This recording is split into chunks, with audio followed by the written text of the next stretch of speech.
You ever get that pit in your stomach before a game that feels like it could flip the whole season on its head? Yeah. Oil Country knows that feeling. Today is one of those days where your heart's racing, your brain won't shut off, and every shift feels loaded with meaning. You've got guys showing ice in their veins. A potential legend may be lining up in blue and orange, and a veteran who's running out of time to prove he still belongs. Edmonton is buzzing right now, and once this plays out, nothing's going to feel the same. You honestly won't believe what's on the table today. So get comfortable, tap that like button, and let's get right into it. You know that story we all love, the guy who gets the call out of nowhere, no expectations, and suddenly he changes the entire night? That was Connor Ingram. The call came fast from Bakersfield, barely time to catch his breath. And next thing you know, he's thrown straight into the fire against Vegas.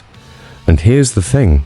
He didn't just survive, he held the whole thing together when it looked like the wheels were about to come off. Ryan Nugent-Hopkins buried 2 goals, and yeah, they mattered. But he said it himself afterward. Without Ingram standing on his head early, that game's over before it even starts. From the opening minutes, the Golden Knights were flying. Screens, tips, cross-ice looks, rebounds in tight. They threw the whole bag at him. Ingram answered like he'd been there for years. Quick reads, calm hands, clean puck control. And above all, composure. The kind of goalie who settles everyone down just by how he sets up in the crease. Nugent-Hopkins summed it up perfectly after the game, saying Ingram gave them room to breathe when they needed it most. That wasn't coach talk. That was real. He looked like he was reading plays before they even developed. What really got the fans fired up, though, was what came after.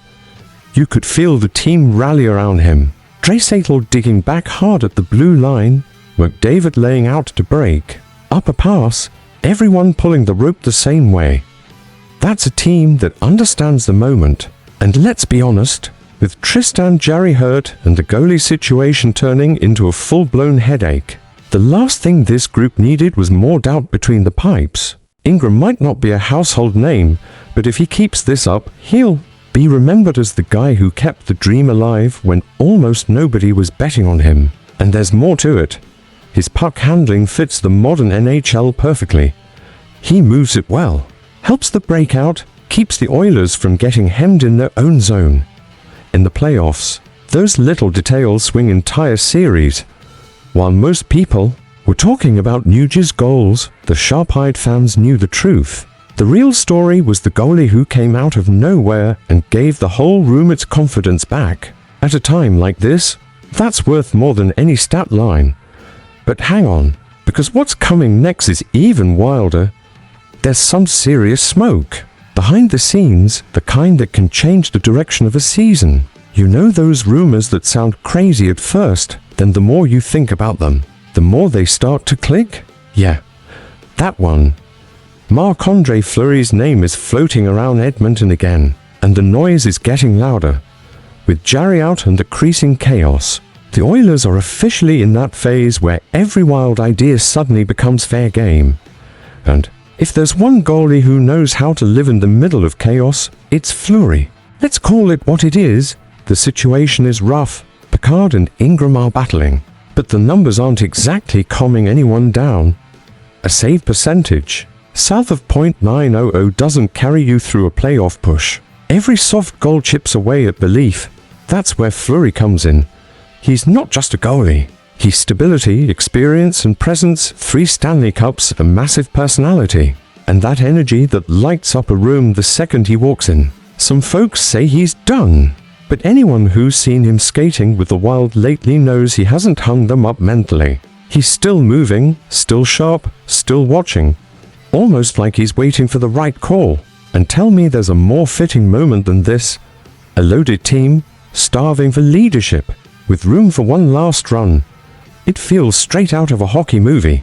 Sure, there are hurdles, contracts, waivers, how you juggle Ingram and Picard. None of it's simple. But when did a real contender ever shy away from a gamble? Especially when the payoff is a mental and on-ice boost like Fleury. He wouldn't need to come in as the undisputed starter. Just share the load, steady the ship, and show everyone on and off the ice what a champion looks like. Bottom line, if Ingram starts to wear down and Jarry's recovery drags on, that phone call could absolutely happen. And if it does, you'll feel it immediately. Fleury's one of those guys who changes the vibe the second he snaps on the mask. And Oilers fans, that's still just scratching the surface of what's brewing around this team. Because the next chapter hits a lot closer to home, right on the ice. And it might draw a hard line between those who want to win and those who are just along for the ride. While everyone's eyes were locked on the goalie drama, a quieter storm was building inside the lineup. The Henrique situation. When he arrived in Edmonton, the vision was clear. A veteran who could bring balance and scoring depth. Fast forward a few months, and the reality is tough to swallow. Henrique's become a black hole offensively. The Oilers just don't score. With him on the ice, and the numbers back it up. Less than half the league's average 5-on-5 production. That stings, especially with expectations where they were. And the warning signs didn't start yesterday. Since last season, the burst isn't the same. The reactions are slower. His game looks stuck in a half-ice rhythm that the NHL has already passed by. Against Vegas, his line with Matt Sauvoir and Andrew Mangiapane managed one shot on goal in over 7 minutes. Add in 3 careless penalties, and it's the kind of night that crushes confidence for the player and the coach. Still, before writing him off completely, there's context that matters. Henrique does bring value, just not where people hoped. He leads Oilers forwards in penalty kill ice time. He's winning over 50% of his draws. Short-handed, he's still reliable. The issue isn't effort, it's fit. In a league that's all about speed, pressure, and quick transitions, you can't afford to have only 2 lines that genuinely threaten. The answer might be a role change. Slotting Henrique into a steady 4th-line job, fewer minutes, full defensive focus, could extend what he offers and stop forcing offense that just isn't there anymore. With Jack Roslovic and Ryan Nugent-Hopkins healthy, Edmonton has enough depth to reshuffle without throwing off the top units. The window is tightening and Chris Knobloch knows it. If adjustments are coming, now's the time. This roster has too much talent to be undone by stubborn details. But it also means making uncomfortable calls, sometimes scaling back a veteran's role is exactly what reignites the competitive fire across the room. And if all of that feels heavy, just wait until you see how it all ties together down the stretch. What we're watching right now is the real stress test of a team that believes it can win it all. An unexpected goalie holding the line, a massive rumor that could redefine the crease, and a veteran trying to reinvent himself under the brightest lights. It's a fragile moment, but it's also the most electric part of the season. So here's the question: who steps up now and drags the Oilers the rest of the way? Drop your thoughts in the comments, subscribe to the channel, and let's ride this thing together all the way to the Stanley Cup.